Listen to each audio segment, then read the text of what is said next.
Hello friend, नमस्कार। मैं आशीष अवस्थी अपने यूट्यूब चैनल शिक्षा पथ में आप सभी का हार्दिक स्वागत और अभिनंदन करता हूं।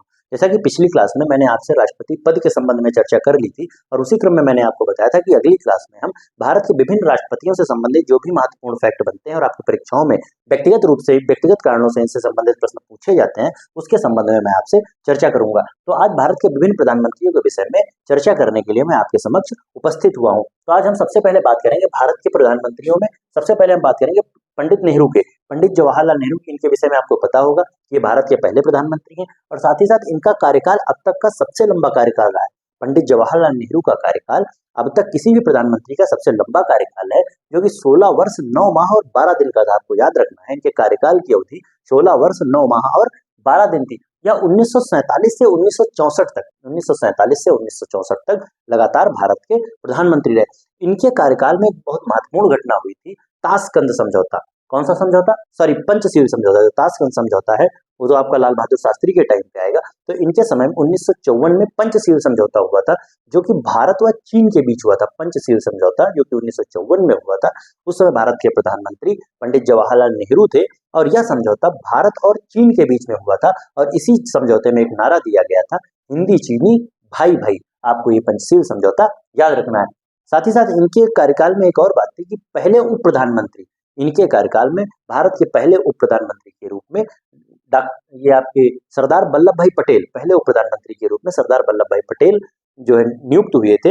और साथ ही साथ सरदार वल्लभ भाई पटेल उप प्रधानमंत्री के साथ साथ भारतीय सरकार में गृह मंत्री भी थे। तो आपको याद रखना, अगर पहले उप प्रधानमंत्री के संबंध में आपसे प्रश्न पूछा जाए तो सरदार वल्लभ भाई पटेल थे। लेकिन यहाँ पे मैं आपको प्रधानमंत्री के संबंध में एक बात बता देता हूँ कि उप प्रधानमंत्री का जिक्र हमारे भारतीय संविधान में कहीं नहीं किया गया है। हमारे भारतीय संविधान में उप प्रधानमंत्री का जिक्र नहीं है। वहीं अगर दूसरे नंबर पे बात करें तो हम लाल बहादुर शास्त्री की बात करेंगे। लाल बहादुर शास्त्री का कार्यकाल 1964 से 1966 तक रहा है।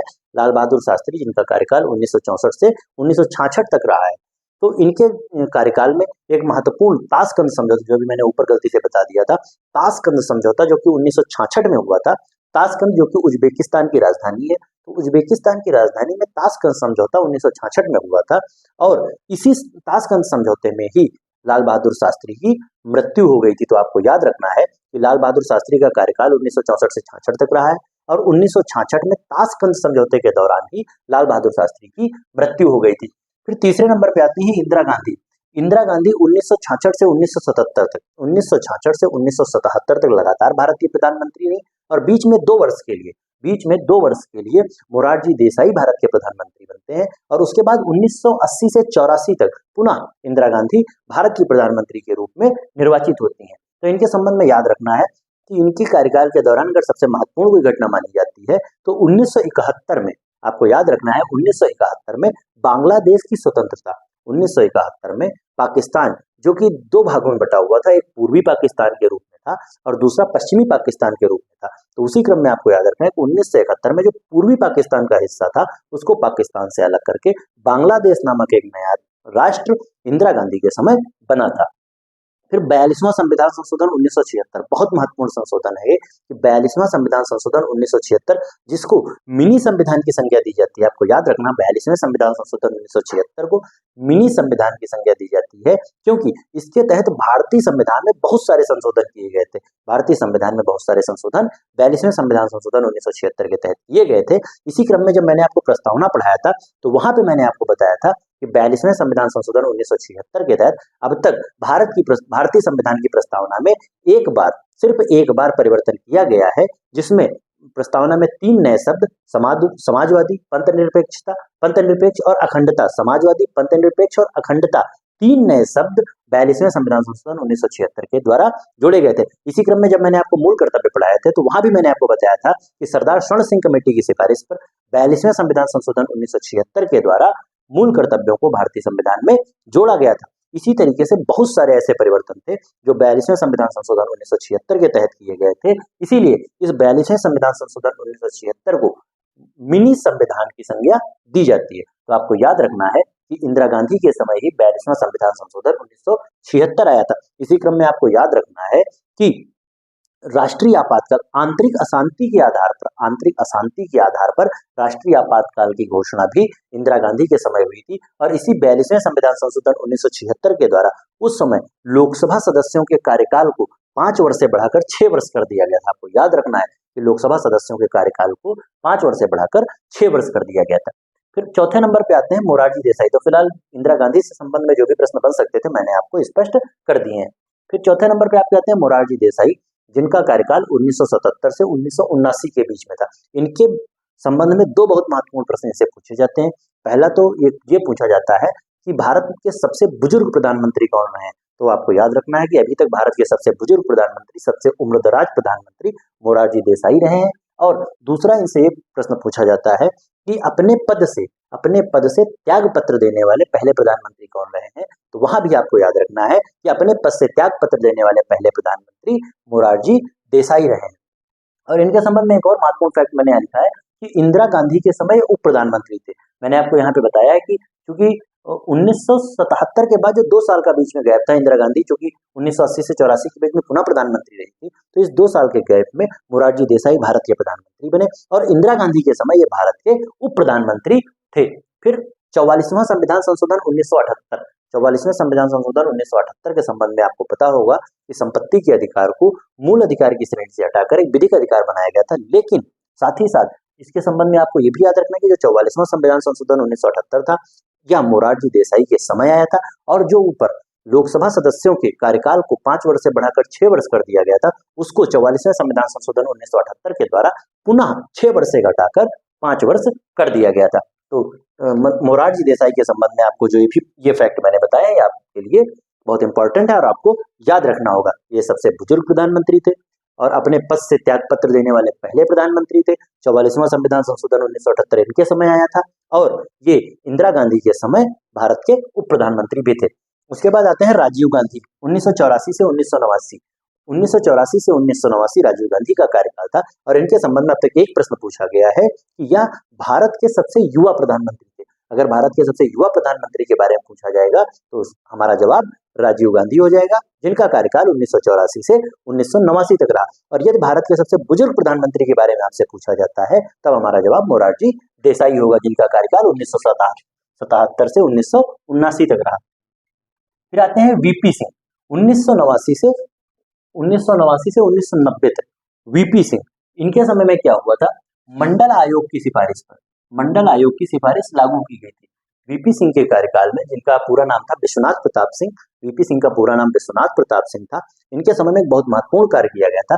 मंडल आयोग, जब मैंने आपको पीछे मंडल आयोग पढ़ाया है कहीं ना कहीं पे कि मंडल आयोग में ओबीसी को 28% आरक्षण की बात कही गई थी, तो मंडल आयोग द्वारा की गई सिफारिशों के प्रावधान को किसने लागू किया था, किसके समय लागू किया गया था, तो आपको याद रखना है वीपी सिंह यानी कि विश्वनाथ प्रताप सिंह के समय। इनका कार्यकाल 1989 से 90 तक था।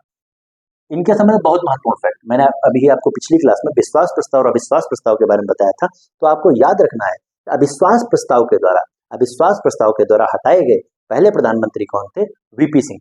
अविश्वास प्रस्ताव से हटाए जाने वाले पहले पीएम कौन थे, विश्वनाथ प्रताप सिंह यानी कि वीपी सिंह। फिर आते हैं पीवी नरसिम्हा राव। पीवी नरसिम्हा राव, जिनका कार्यकाल 1991 से 1996 तक रहा है। पीवी नरसिम्हा राव, जिनका कार्यकाल 1991 से 1996 तक रहा है। इनके टाइम की एक बहुत महत्वपूर्ण घटना है जो मैंने लिखी यहाँ पे।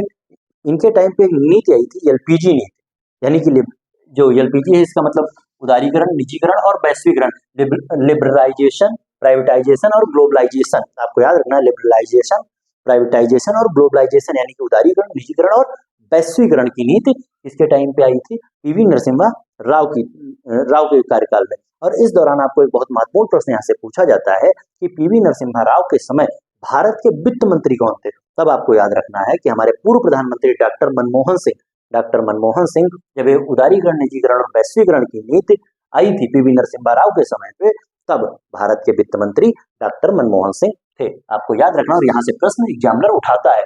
प्रधानमंत्री के संबंध में प्रश्न बहुत कम पूछा गया है, लेकिन उदारीकरण, निजीकरण और वैश्वीकरण नीति के बारे में जब भी प्रश्न उठता है तो उस समय वित्त मंत्री के संबंध में जरूर पूछा जाता है। तो आपको याद रखना है कि उस समय भारत के वित्त मंत्री डॉक्टर मनमोहन सिंह थे। फिर उसके बाद आते हैं अटल बिहारी वाजपेयी।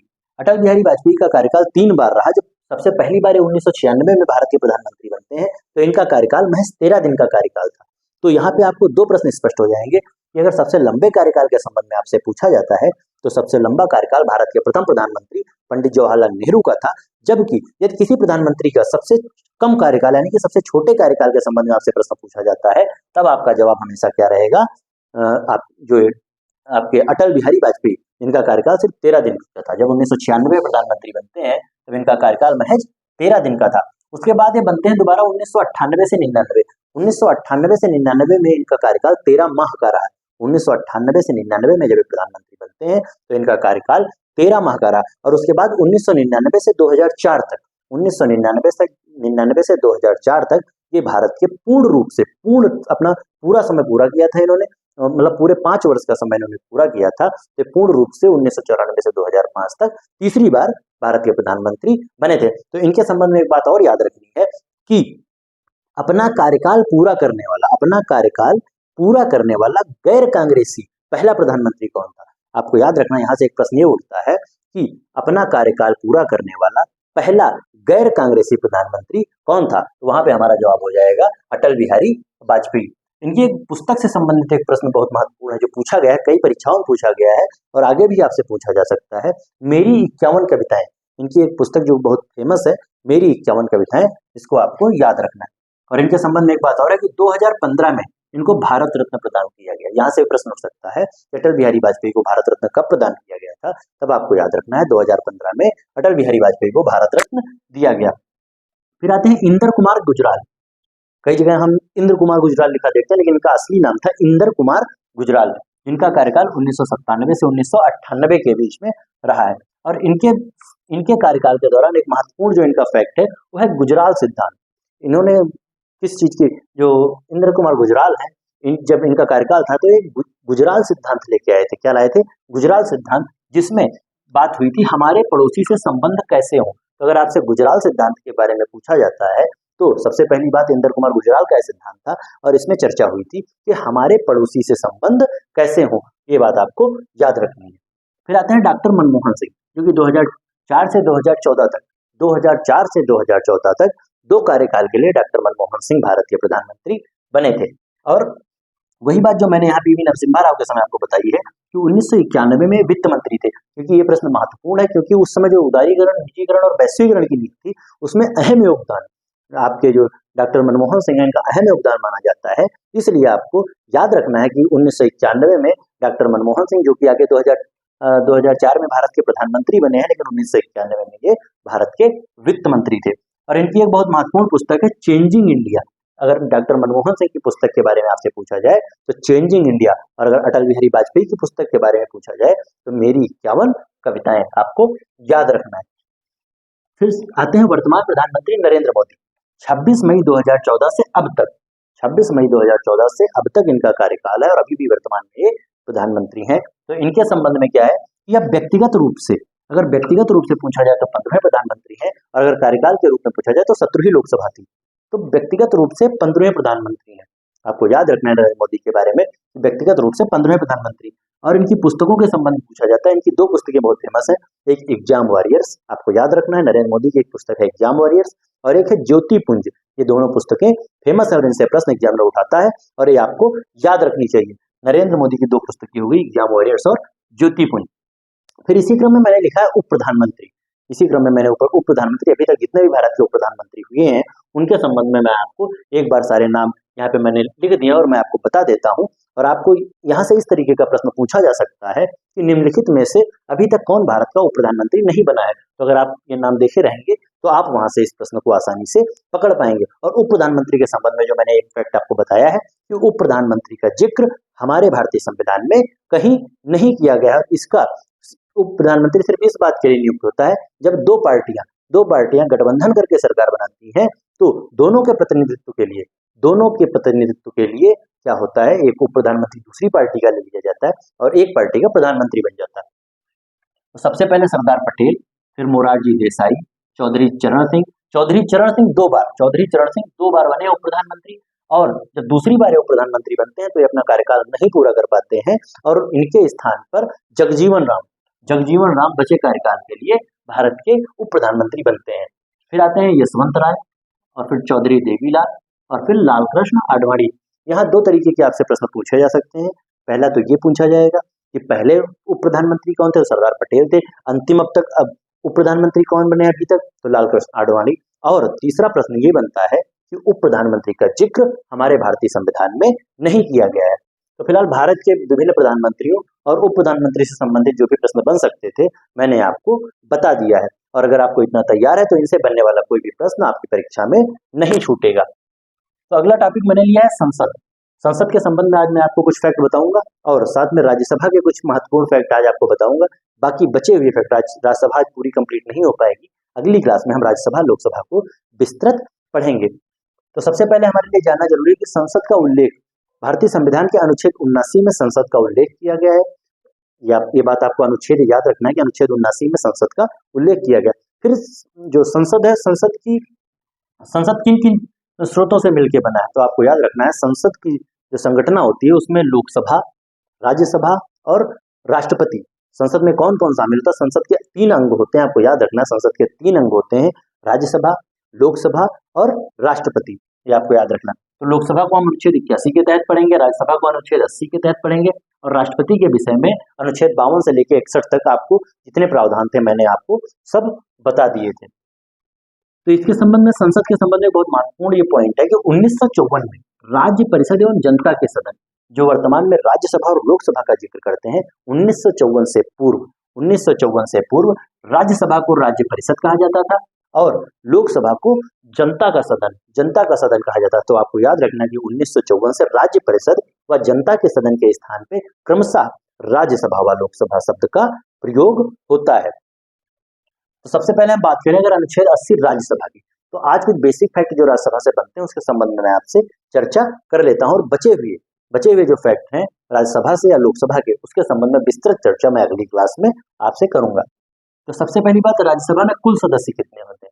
तो राज्यसभा में अगर कुल सदस्यों की बात की जाए तो राज्यसभा में कुल सदस्य होते हैं 250, लेकिन अगर वर्तमान सदस्य की बात की जाए तो वर्तमान में भी 245 सदस्य हैं। तो अगर आपसे कुल सदस्य के विषय में पूछा जाए तो 250 सदस्य होते हैं, लेकिन यदि वर्तमान सदस्यों की बात की जाए तो वर्तमान सदस्य आपके हो जाएंगे 245, जिसमें आपको याद रखना है कि 233 सदस्य निर्वाचित होते हैं, जबकि 12 सदस्यों का मनोनयन राष्ट्रपति के द्वारा किया जाता है। कहने का मतलब ये है कि 12 सदस्य राष्ट्रपति मनोनीत करता है और 233 सदस्य निर्वाचित होते हैं। और इन 233 सदस्यों में मैंने पीछे लिख भी रखा है, आप देख लीजिएगा कि 233 सदस्यों में से 225 सदस्य भारतीय राज्यों से चुने जाते हैं और जबकि 8 सदस्य 3 केंद्र शासित प्रदेशों से जिसमें दिल्ली, पुडुचेरी और जम्मू कश्मीर शामिल है, इन 3 केंद्र शासित प्रदेशों से 8 सदस्य निर्वाचित होते हैं और 225 सदस्य भारत के 28 राज्यों से निर्वाचित होते हैं। ये बात आपको याद रखनी है कि कुल सदस्य 250 हैं, लेकिन वर्तमान में 245 सदस्य हैं, जिसमें 233 सदस्य निर्वाचित होते हैं और 12 सदस्य राष्ट्रपति द्वारा मनोनीत किए जाते हैं। और 233 में मैंने आपको बता दिया 225 राज्यों से और 8 केंद्र शासित प्रदेशों से। और जो 12 सदस्य राष्ट्रपति मनोनीत करता है वो किन क्षेत्रों से मनोनीत किए? तो आपको याद रखना 4 क्षेत्रों से मनोनीत किए जाते हैं, एक कला, दूसरा साहित्य, विज्ञान व समाज सेवा।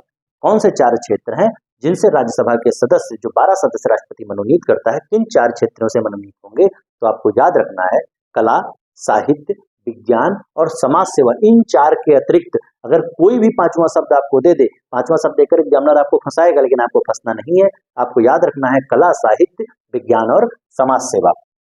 फिर इसको उच्च सदन, जो राज्यसभा है, राज्यसभा को उच्च सदन यानी कि अपर हाउस कहा जाता है। राज्यसभा को उच्च सदन यानी कि अपर हाउस कहा जाता है।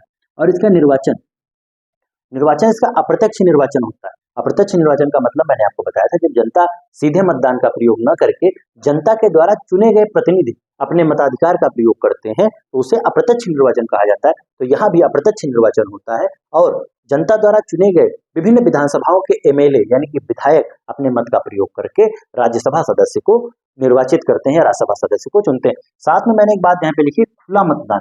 कहने का मतलब ये है कि इसके विषय में आप ये याद रखिएगा कि राज्यसभा चुनाव में 3 फैक्ट मैं आपको बता रहा हूँ, शायद आपको कहीं लिखे न मिले, लेकिन आप याद रखिएगा कि राज्यसभा सदस्यों के चुनाव में पहला तो गुप्त मतदान का प्रयोग नहीं होता है, खुला मतदान का प्रयोग होता है।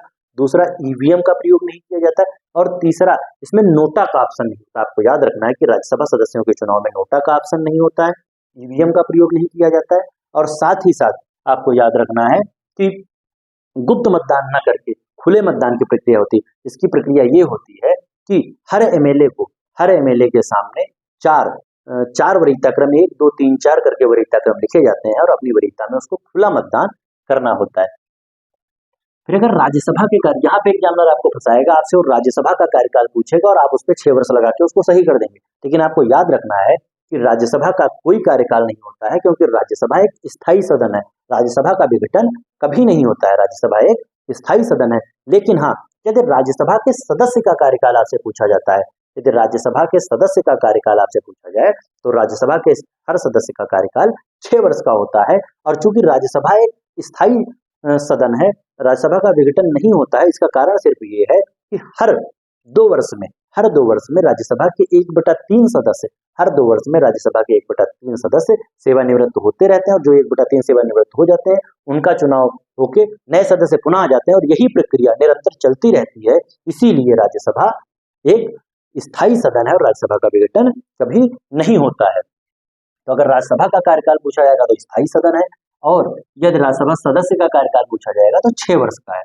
फिर अगर बात की जाए राज्यसभा के सभापति की, तो मैंने आपको जब उपराष्ट्रपति पढ़ाया था तो वहां बताया था कि उपराष्ट्रपति का एकमात्र कार्य होता है राज्यसभा की जो राज्यसभा की कार्रवाई होती है उसकी अध्यक्षता करना, राज्यसभा जो सदन राज्यसभा का है उसकी अध्यक्षता करना। तो आपको याद रखना है कि राज्यसभा का सभापति कौन होगा, भारत का उपराष्ट्रपति होगा। और यहाँ पे एक बात और आती है, ये आपको आता है उपसभापति के बारे में। उपसभापति के बारे में आपको याद रखना है कि राज्यसभा के सदस्य स्वयं में से, मतलब जो राज्यसभा के सदस्य होते हैं वह अपने आप में से ही किसी एक सदस्य को उपसभापति के रूप में निर्वाचित कर लेते हैं, और जब उपराष्ट्रपति अनुपस्थित होता है तो सदन की अध्यक्षता उपसभापति करता है। तो राज्यसभा के सभापति और उप सभापति के संबंध में प्रावधान अनुच्छेद 89 के तहत किया गया है।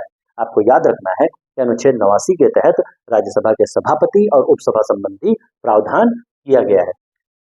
अगर हम पहली राज्यसभा के गठन की बात करें तो पहली राज्यसभा का गठन 3 अप्रैल 1952 को हुआ था। पहली राज्यसभा का गठन 3 अप्रैल 1952 को हुआ था, जबकि पहली बैठक 13 मई 1952 को हुई थी। अगर राज्यसभा के पहली राज्यसभा के गठन की बात की जाएगी तो 3 अप्रैल 1952 था, और पहली बैठक 13 मई 1952 को हुई थी।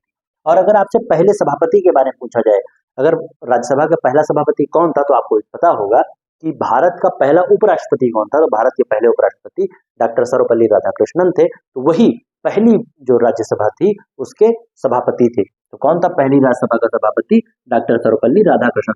और यहाँ पे अगर आपको याद करने वाली कोई बात है कि पहले उपसभापति कौन थे, राज्यसभा के पहले अगर पहले सभापति के बारे में पूछा गया तो डॉक्टर सर्वपल्ली राधाकृष्णन हो गए, और यदि आपसे पहले उपसभापति के बारे में पूछा जाता है तो एसवी कृष्णमूर्ति राव।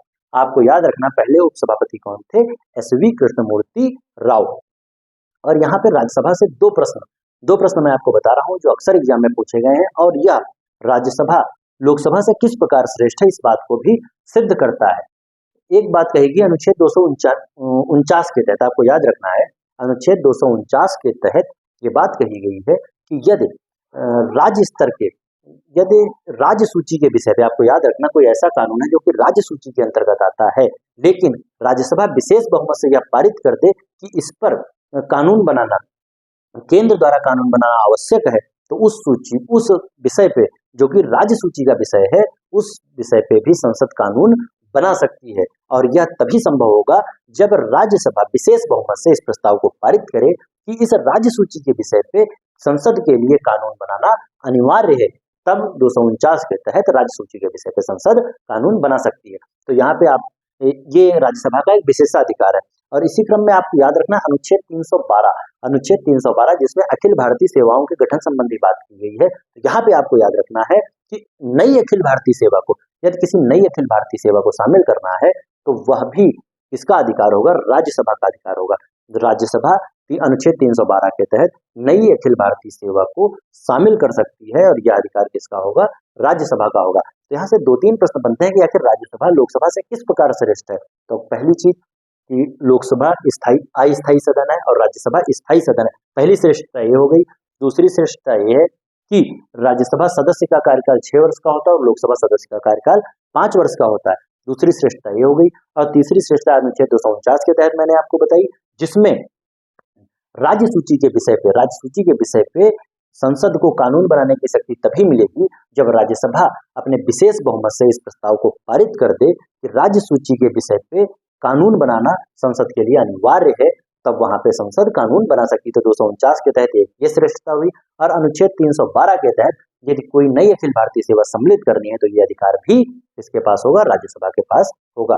तो फिलहाल राज्यसभा के संबंध में जो भी महत्वपूर्ण फैक्ट बन सकते थे मैंने आपको बता दिए हैं, और जो भी बचे होंगे अगली क्लास में मैं आपसे डिस्कस करूंगा। फिलहाल आज की क्लास को मैं यहीं पे समाप्त करूंगा, और जो संविधान संशोधन की श्रृंखला 60 वीडियोस के माध्यम से मैं चला रहा हूँ उसको देख के आप सारे संविधान संशोधन बहुत आसानी से याद कर सकते हैं। तो फिलहाल आज की क्लास में यहीं पे समाप्त करूंगा। अगर आपको मेरा वीडियो पसंद आए तो लाइक कीजिए, शेयर कीजिए और मेरे चैनल शिक्षा पथ को सब्सक्राइब कीजिए। बहुत बहुत धन्यवाद। नमस्कार।